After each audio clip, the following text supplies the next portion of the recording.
При нас дойде поредния пациент с операция на коленна става. За съжаление дойде малко по-късно от необходимото и обема на движение беше доста ограничен. Започнахме с обработване на меките тъкани, за да подобрим еластичността им, след това с мобилизация на самата става, за да подобрим нейното състояние, а след това го вкарахме в залата, където да започнем с упражнения и с стретчинг, за да огъвкавим цялостно крака. Моят съвет към хората е да започнат с рехабилитацията веднага след операцията, а не да чакат толкова дълго.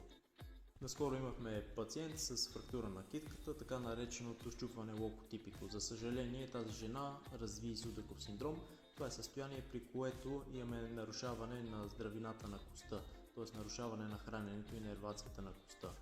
Такива пациенти се възстановяват малко по-бавно, но благодарение на упоритата й работа и усилията, които положи, в момента тя се възстановява доста добре, възвърна обема на движение в ставата и ръката е почти функционална.